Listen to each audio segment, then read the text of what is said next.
Hi! So we're back with AEW Collision was last night, and yeah, we got a good show to talk about. The card was stacked, and honestly, I enjoyed it more than the 3-hour Dynamite this week, and that is quite wild to say.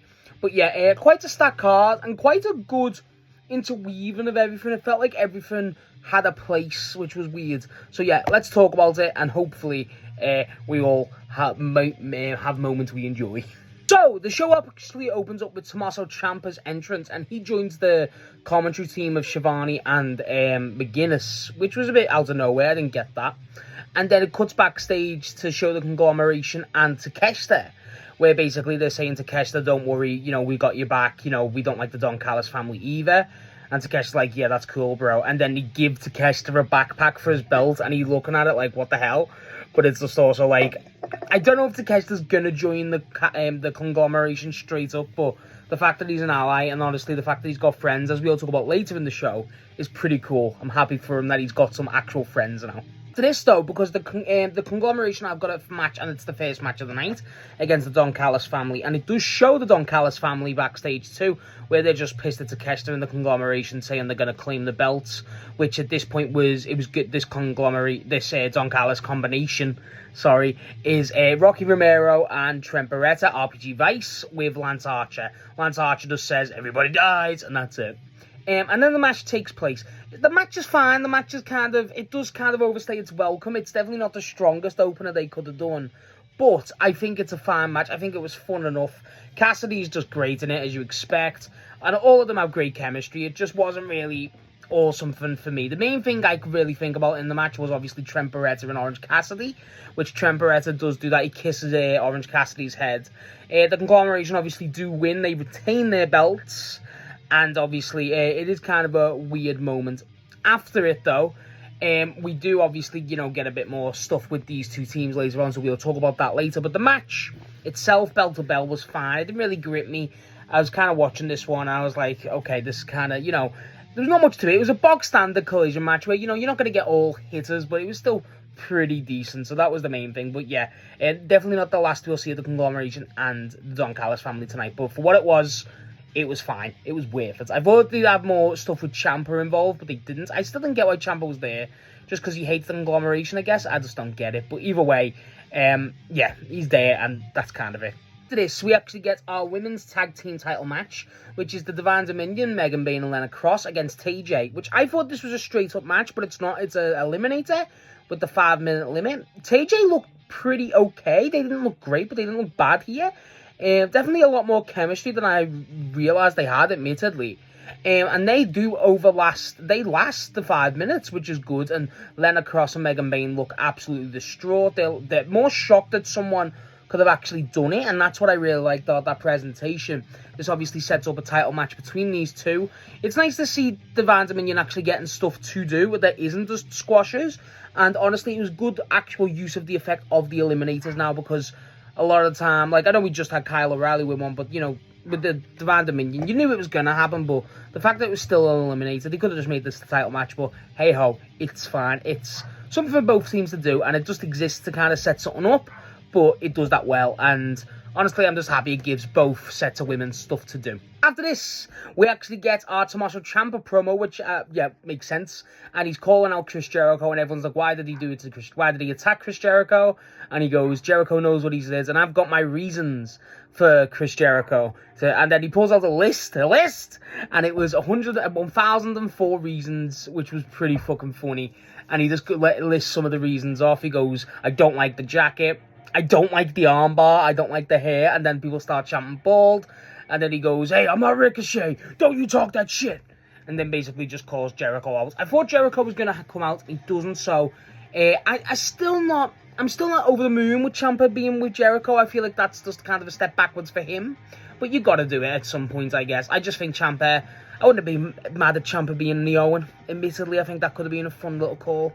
But, I don't know, I feel like this is definitely something that just has to happen just for both people who have nothing else to do to work with each other. But I like Ciampa, and honestly, the guy can cut a promo, and he's really good. I really like Tommaso Ciampa, and honestly, everything he's been handed has been good. And Jericho isn't the worst, he's just limited, so he could probably make this work. If anyone could make this work, it is Tommaso Ciampa, definitely. After After this was a lot of people's main interest for Collision tonight. We had Persephone on commentary. She makes an entrance, obviously CMLL Women's World Champion. And she's on commentary to scout her opponent, who is Hazuki. Sorry, I was going to say a different name. Hazuki from Stardom versus Maya Wales. And this was one of the big notices for me was I didn't realise Persephone spoke that good English. She really does. Even though I've seen the promos on commentary, I was like, oh, you really speak good English. And two, Maya Wales got a new fucking theme, which is hooray for that. I don't know how long that's been happening, but God, she's needed that. And obviously the main source of interest here was for Hazuki.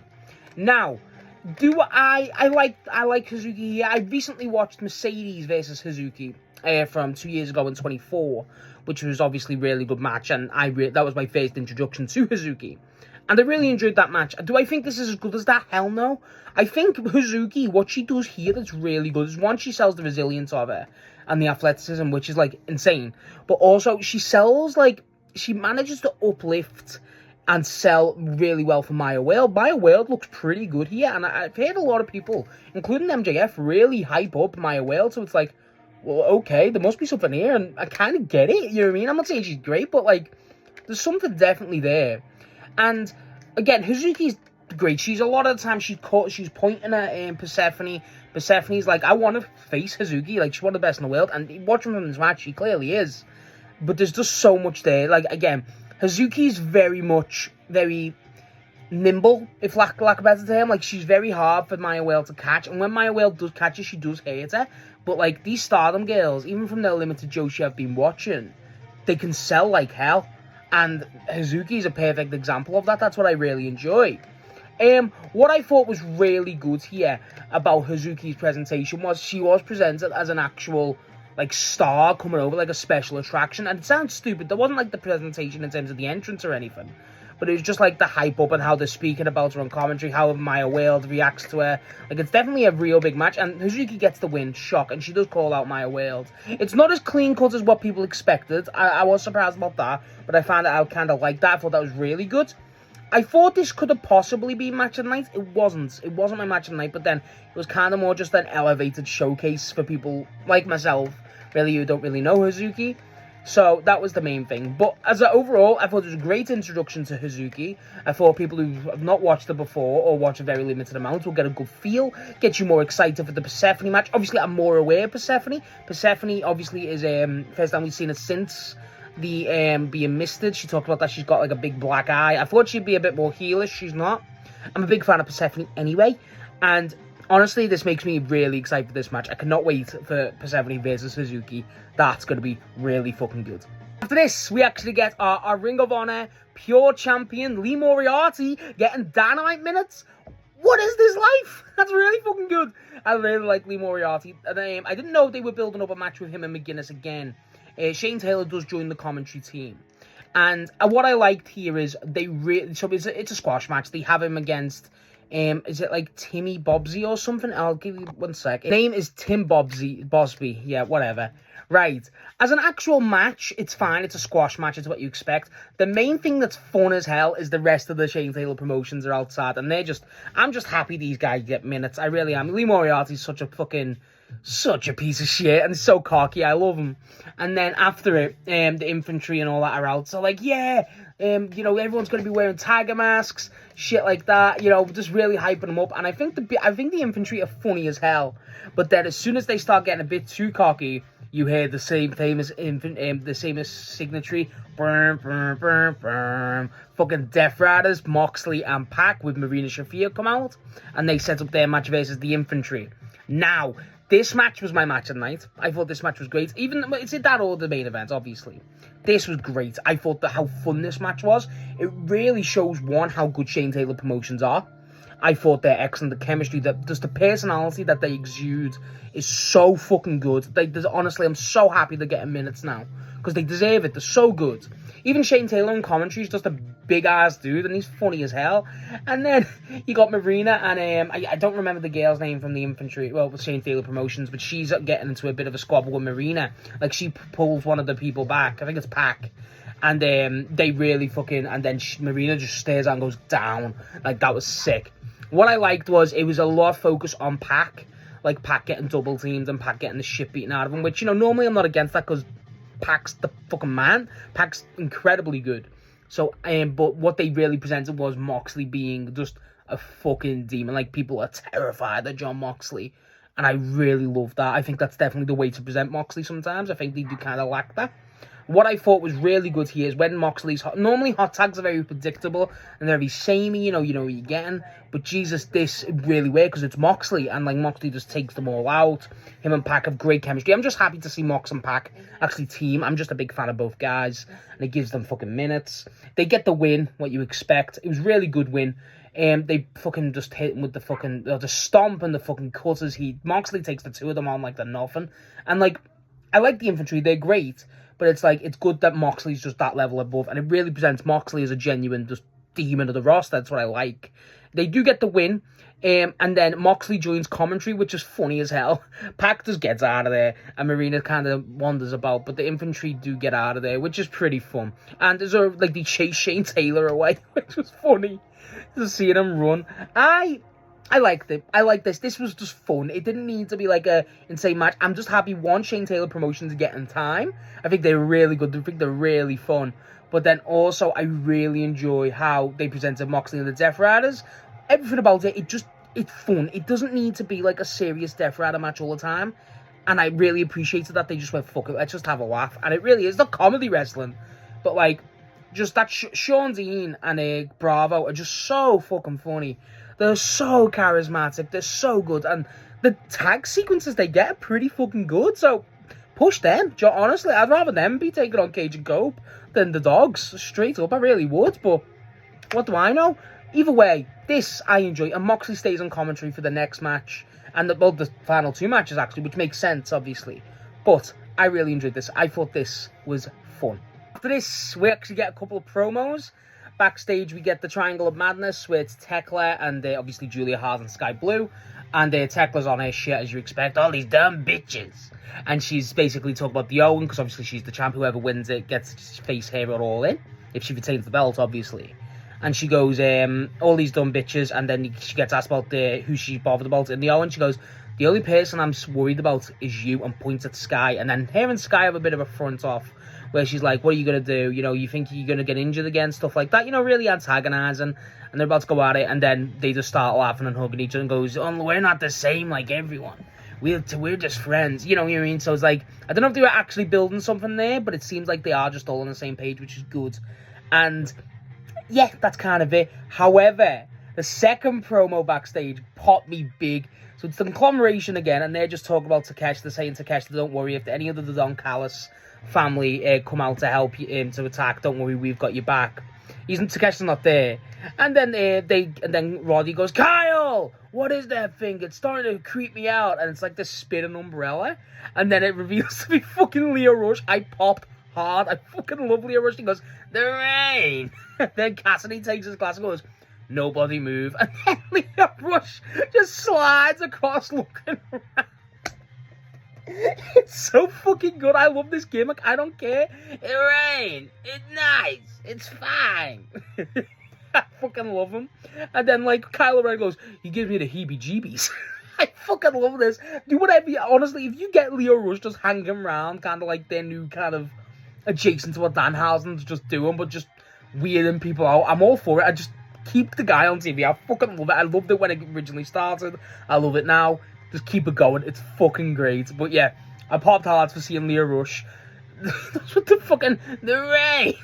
The rain says it. The rain. It's fucking great. I love the guy. He's so good. After this, we get the Dogs come out. And just before their match against the Guns. And they basically get... they start talking shit. They've got shit with the fucking 5-second pose they did against Cage and Cope. They start telling everyone to do more 5-second poses. And then you hear this the theme of the Bang Bang Gang.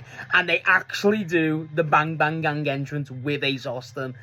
We're this fucking close. I'm getting fucking ball teased every week at this point. But Jesus, I just love them. And then, proper entrance. Guns up, all shit like that. Really cool to see.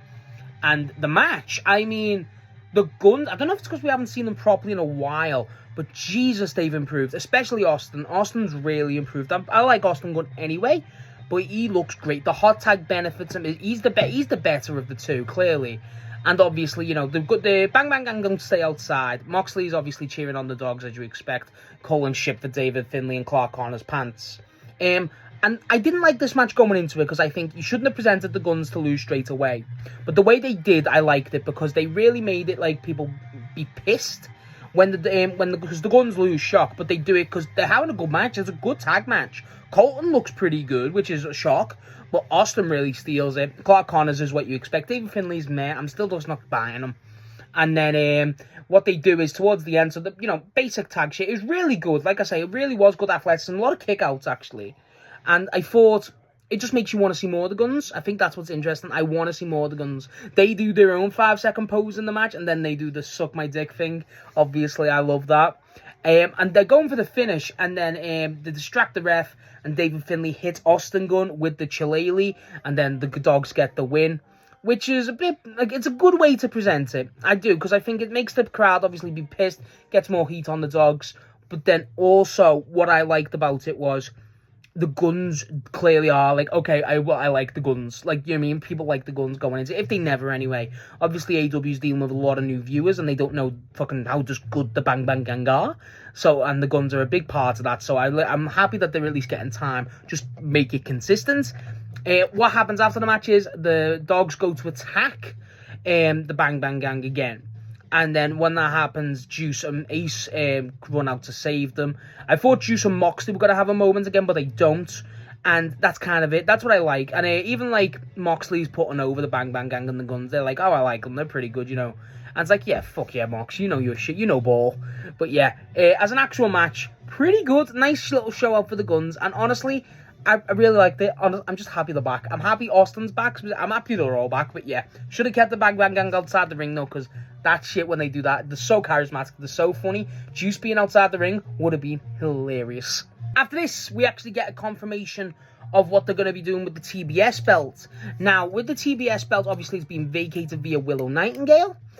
What they said they're going to do is they're going to be doing a survival of the fittest, which, fuck yeah, they're going to be doing survival. They show small little footage of Brian and Ring of Honor.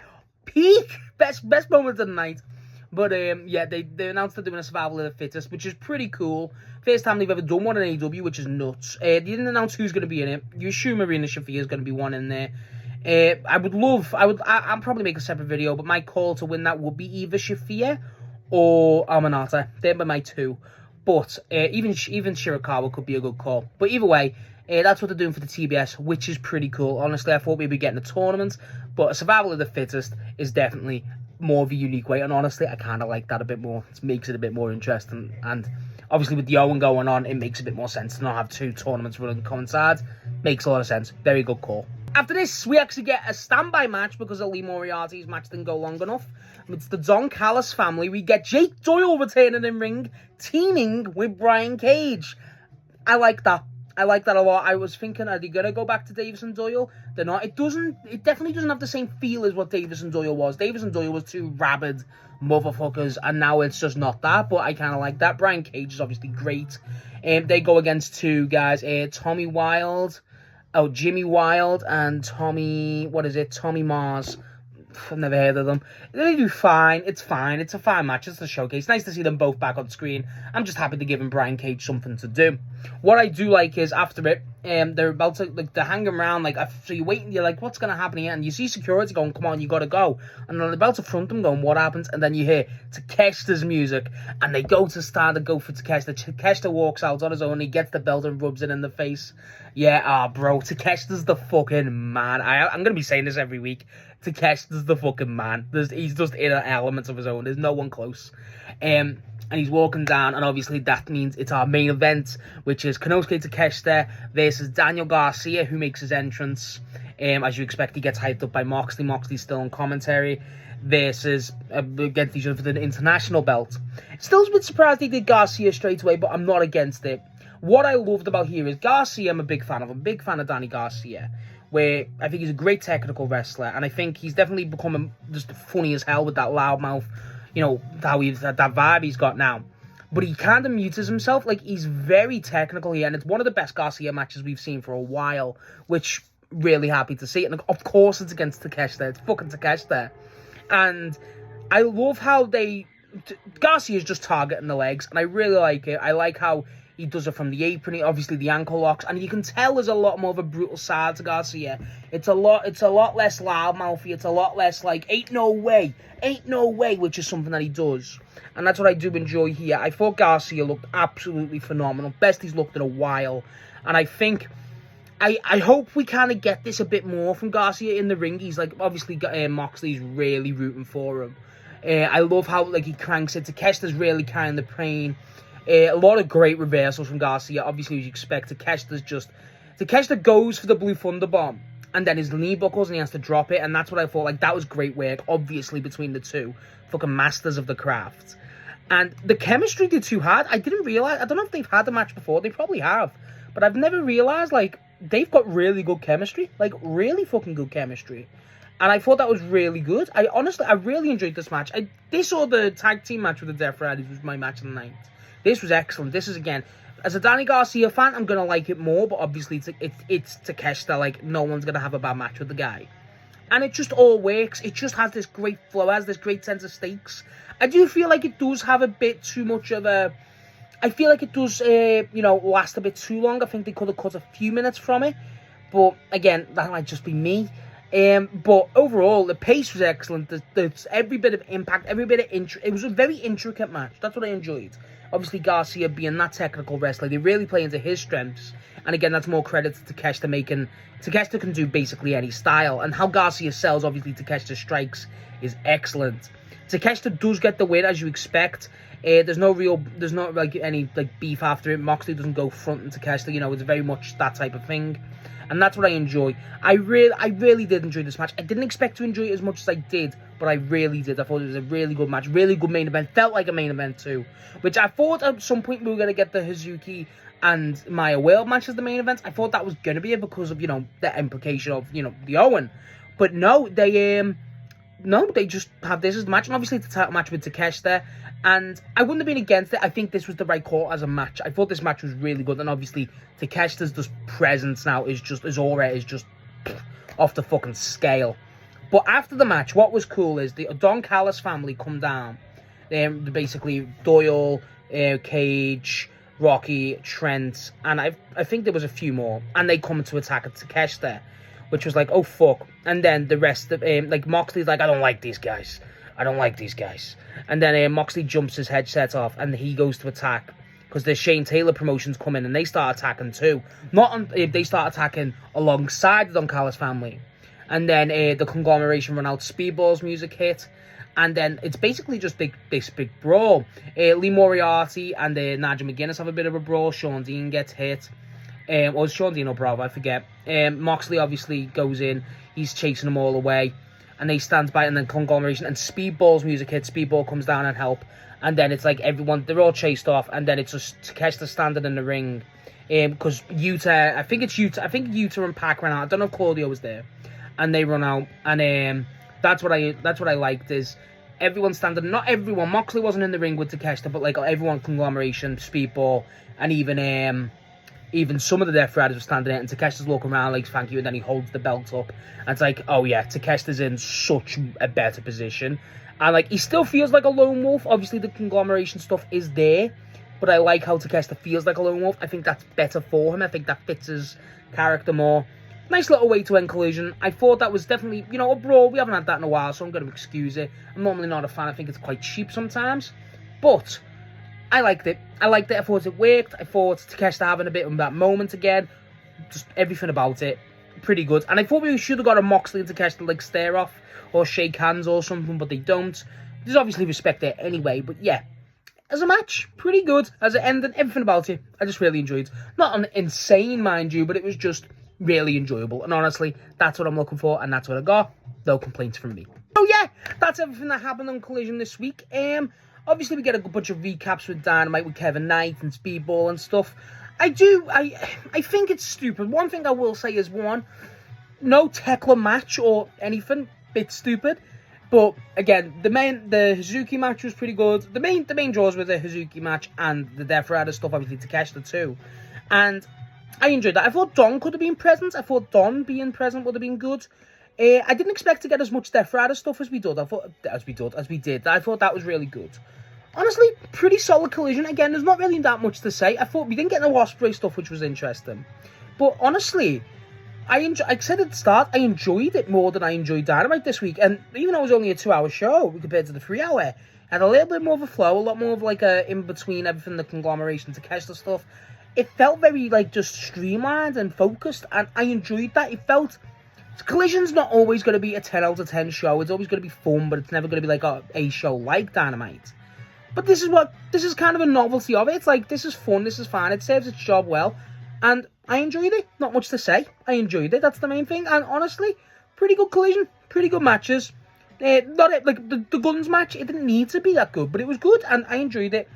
Everything about it, worth people's time. Not going to miss much if you don't, but it's pretty good. It's that extra that it needs to be, and that's what I enjoyed. Really good card.